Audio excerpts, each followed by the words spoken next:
Your standard audit is basically predicated on complaint from the general public. By and large, complaints of illegal employment are the #1 complaint received from the public by ICE. There's no end to them. Every office is inundated with them. There's just a lot of work there. Usually they'll pick the most egregious ones or the most egregious allegations. The auditors will open up a case based on that, issue a notice of inspection, which will require the employer to present the I-9s they're required to have under the law, which is not only current employees, but there's a retention requirement also, so it could be for historic employees as well up to a certain point. Usually required to present some payroll or form of payroll, so the auditors can ensure that there was an I-9 present for each worker during the time that the notice states. If they're receiving the paperwork from the employer, the auditors will then go through, review each I-9 form to ensure that it's compliant. The auditors will ensure that there's an attestation, that the employee's information's there, that it's signed and dated properly. If there was an interpreter or someone that helped assisted fill out the form, like an electronic form, that box is completed.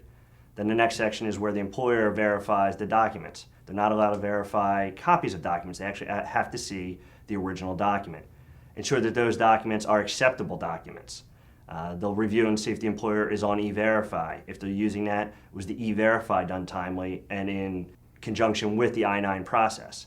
Neither the I-9 form nor E-Verify can be used to screen employees. They're all done post-hire, within 3 days of the first date of hire.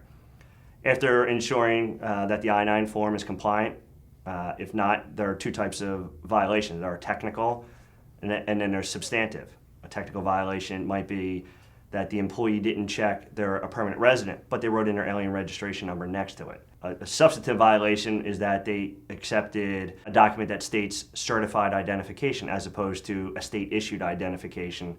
For example, Pennsylvania driver's license or non-driver's ID.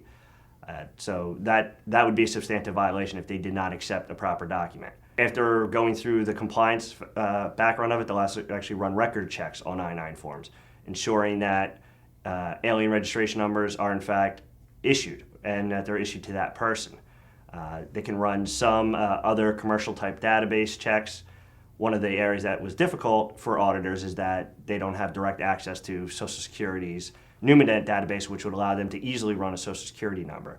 For many years, up to today, I believe that they don't have that access still to quickly and easily run a Social Security check to ensure that that is the name and number that relates to that person. After running the database checks, the auditor will usually do one of several things.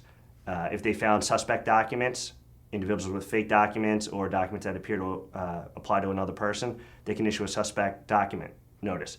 That goes to the employer and requires the employer to re-verify the documents that were issued. It might be a transposed number, it might be, the issue may be a maiden name that wasn't changed on the form. Those are easily explained and can be done within a few days. By and large, a lot of the suspect documents relate to unauthorized workers. The employer, if they can't re-verify those, must terminate the workers within the stated time on the notice. The auditors will then come up with a disposition on a case. They can give a notice of technical violations that will basically tell the employer these are your mistakes, correct them within a certain amount of time. Some of those mistakes can't be corrected. If the employee no longer works there and they forgot to date it, it's going to be nearly impossible to go find that employee to go date that form, and you don't want them backdating it. But things like they wrote Health and Human Services instead of Social Security Administration, the employer would then be instructed to cross it out, initial it, date it, and then write in the proper issuing authority. The auditors can also have send a disposition out of a warning notice.